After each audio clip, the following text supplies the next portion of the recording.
Hello student, एक बार फिर Navdeep coaching में आप सबका वेलकम। देखिए, पाइथागोरस प्रमेय आज की क्लासेस में, मैथ्स की क्लास में हम आप लोगों को पाइथागोरस से संबंधित क्वेश्चन समझाने वाले। पाइथागोरस प्रमेय क्या है, पाइथागोरस प्रमेय से संबंधित जरूर क्वेश्चन आपको कॉम्पिटिटिव एग्जाम्स में 9th 10th 7th 8th 10th में पाइथागोरस की आवश्यकता जरूर पड़ती है। जैसे त्रिकोणमिति में आवश्यकता पड़ती है, ज्यामिति के क्वेश्चन करो तो उसमें भी जरूरत पड़ती है। तो पाइथागोरस क्या है? पाइथागोरस प्रमेय एक गणितज्ञ थे यूनान में 570 ईस्वी पूर्व। एक यूनान में एक गणितज्ञ, एक जो गणितज्ञ भी थे, एक वैज्ञानिक भी थे, एक दार्शनिक भी थे, उनका जन्म हुआ था। तो उन्होंने एक समकोण त्रिभुज से संबंधित एक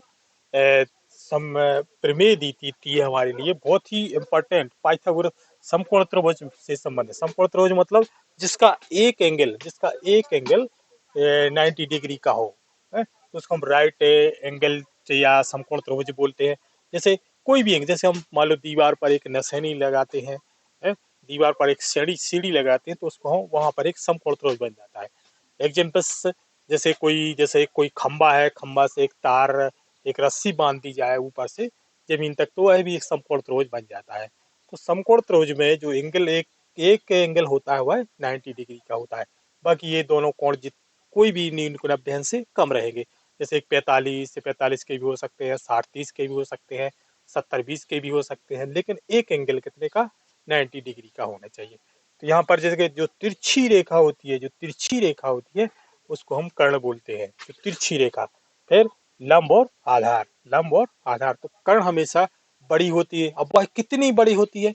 जब दोनों के वर्गों को हम जोड़ते हैं तो कर्ण वर्ग के बराबर, यही पाइथागोरस प्रमेय है। मतलब जब दोनों के स्क्वायर को हम जोड़ेंगे तो वह कर्ण के बराबर आएगा, तो इसी को हम पाइथागोरस प्रमेय बोलते हैं। पाइथागोरस प्रमेय मान पाइथागोरस से उनके नाम के ही से ही एक प्रमेय का नाम रखा गया था। तो कर्ण का वर्ग बराबर लंब का वर्ग प्लस आधार का वर्ग, या हम बोल सकते हैं समकोण त्रिभुज में कर्ण का वर्ग अन्य दो भुजाओं के वर्गों के योगफल के बराबर होता है। तो यहाँ पर ध्यान रखना, जैसे हमें कर्ण निकालना है तो कर्ण निकालना है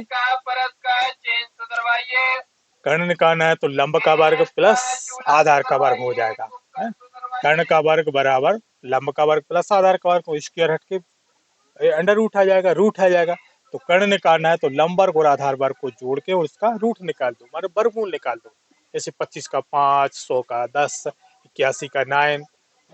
आधार निकालना है तो कर्ण वर्ग में से लंब वर्ग को घटा देते हैं। और यदि हमें लंब निकालना है तो कर्ण वर्ग में से आधार वर्ग को घटा देते हैं और रूट निकाल देते। तो ये तीनों फार्मूला आप लोगों को ध्यान रखना। कर्ण बराबर लंब का वर्ग प्लस आधार का वर्ग, और आधार बराबर कर्ण का वर्ग माइनस लंब का वर्ग, और लंब बराबर कर्ण का वर्ग माइनस आधार का वर्ग। अब एक एग्जाम्पल देखिए यहाँ से।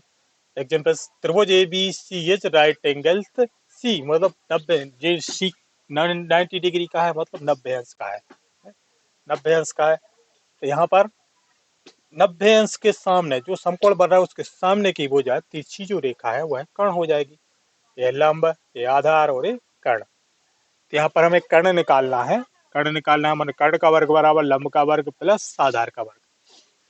तो यहाँ पर ए बी का स्क्वायर, कर्ण क्या है? ए बी, तो ए बी का स्क्वायर इक्वल ए सी का स्क्वायर प्लस बी सी का स्क्वायर।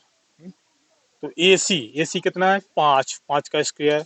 बी सी कितना है? 12 का स्क्वायर। 5 का स्क्वायर कितना होता है? 5 गुणित 5 25। 12 का स्क्वायर कितना होता है? 144।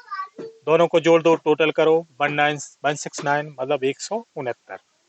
169 को हम जब गुणनखंड करते हैं तो वहां पर 13 गुणित 13, 13 गुणित 13, 13 का स्क्वायर है।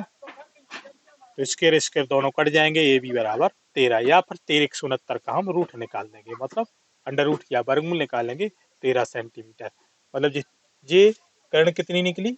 13। अब हमें जैसे मान लो लंब निकालना है तो कर्ण वर्ग में से आधार वर्ग घटा दो। 169 में से आधार, मतलब आधार 144 घटा दो 25, 25 का रूट आ जाएगा 5।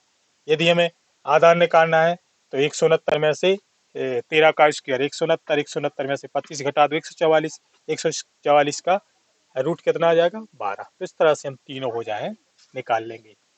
तो इस तरह पाइथागोरस से संबंधित आप लोग कोई भी क्वेश्चन है आप इस तरह सॉल्व कर सकते हो। लेकिन शर्त यही होती है पाइथागोरस समकोण त्रिभुज जो होता है उसका कर्ण का वर्ग कितना ही छोटा समकोण त्रिभुज बना दो, बड़ा बना दो, लेकिन कर्ण का वर्ग बराबर लंब का वर्ग प्लस आधार का वर्ग भी होता है। थैंक्स।